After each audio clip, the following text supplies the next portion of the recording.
अगर मेरे पूज्य पिताजी, मेरी आजी अम्मा, मेरे आजोबा जनसेवा के पद पे लगे हैं तो मैं तो मानता हूं कि ये एक अच्छी बात है।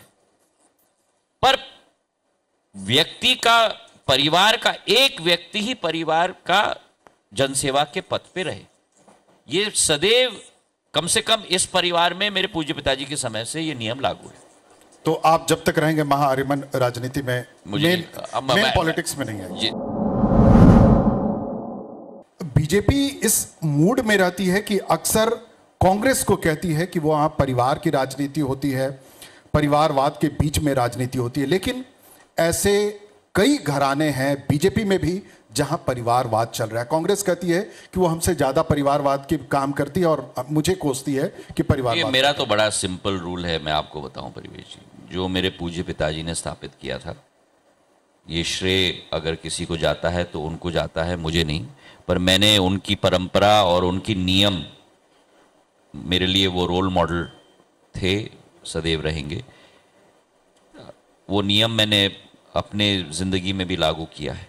और ये सब परिवारवाद की चर्चा के बहुत सालों, क्या मैं कहूँगा कि दशकों पहले, बहुत पहले ही उन्होंने कह दिया था कि जब तक मैं हूं, परिवार में से एक ही व्यक्ति राजनीति में रहेगा या जनसेवा में रहेगा। जिस दिन तुम्हारा मन लगे आने के लिए, मुझे कह देना, मैं रिटायर हो जाऊंगा। पर जब तक मैं हूं, केवल मैं हूं और आप नहीं। आप आना चाहते हो, मैं रिटायर हो जाऊंगा। तो आप जब तक रहेंगे महाआर्यमन नहीं आएंगे। मैंने भी वही नियम मैंने लागू किया है अपनी जिंदगी में। एक व्यक्ति एक समय में, तो मेरे लिए मतलब ये कोई नई बात नहीं है। अब अगर आप ये कहें कि आपके पिताजी जनसेवा में थे, आपकी आजी अम्मा जनसेवा में थी, आपके आजोबा मध्य भारत के राज प्रमुख थे, वो मेरी परिवार की का इतिहास है जिस पर मुझे बड़ा गर्व है। कब से इस देश में अगर मेरे पूज्य पिताजी, मेरी आजी अम्मा, मेरे आजोबा जनसेवा के पद पे लगे हैं तो मैं तो मानता हूं कि ये एक अच्छी बात है। पर व्यक्ति का, परिवार का एक व्यक्ति ही परिवार का जनसेवा के पद पे रहे, ये सदैव, कम से कम इस परिवार में मेरे पूज्य पिताजी के समय से ये नियम लागू है। तो आप जब तक रहेंगे महाआर्यमन राजनीति में, मेन पॉलिटिक्स में नहीं है। जिस दिन वो आना चाहते मैं रिटायर हो जाऊंगा। मुझे जनसेवा से मोह है, विकास से मोह है, प्रगति से मोह है, राजनीति से नहीं।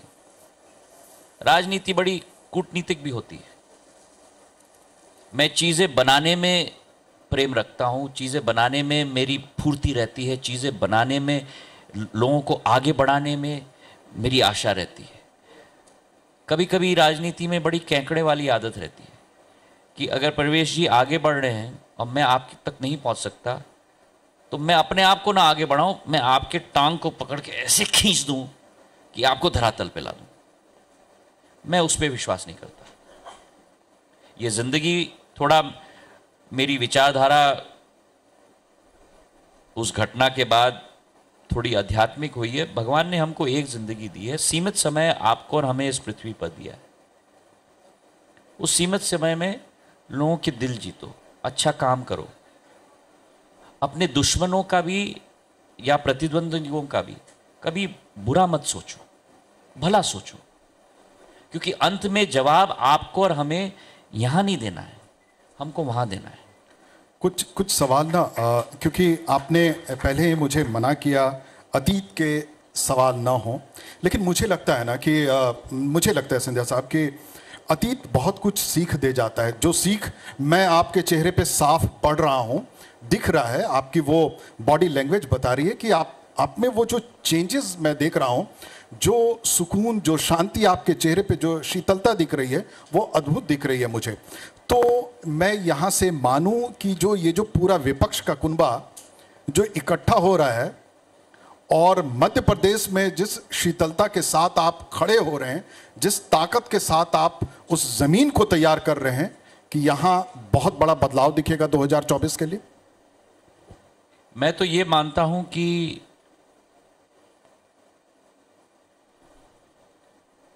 अब फिर आप कहोगे कि मैं अध्यात्म के रास्ते पे चला हूं। मैं मानता हूं कि सफ़र लंबी होती है जी। और लंबी सफ़र में कुछ सुखद घटनाएं होती हैं, कुछ दुखद घटनाएं भी होती हैं। पर अगर आपका लक्ष्य साफ है, आपका लक्ष्य स्वच्छ है और उस लक्ष्य पे तीर की तरह आप अपनी आंख लगाए रखो, भगवान का आशीर्वाद आपके साथ सदैव रहेगा। एक दूसरी बात,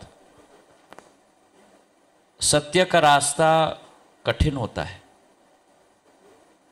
पर मैं मानता हूं, मुझे भगवान में बहुत विश्वास है कि सत्य की जीत सदैव होती है। और तीसरी सबसे महत्वपूर्ण बात कि जिंदगी में सदैव मैं मानता हूं परिवेश जी कि आपको जवाब ना कांग्रेस को देना है, ना आपके विपक्षियों को देना है, या आप मीडिया में हो, आपके दूसरे चैनलों को के साथ आपको प्रतियोगिता में जवाब देना है। आपको जवाब अगर देना है तो रात को जब आप सोने जाते हो, बहुत बेहतर, बहुत बेहतर, तो आपको जवाब अपने आप को देना है। आपको अपना चेहरा और हमें अपना चेहरा शीशे में देखकर अपने आप को जवाब देना है। और अगर अंग्रेजी में कहावत है, softest pillow is a clear conscience. अगर आपका दिल साफ है तो आपको बहुत चैन की नींद रात को आएगी। बहुत बहुत धन्यवाद।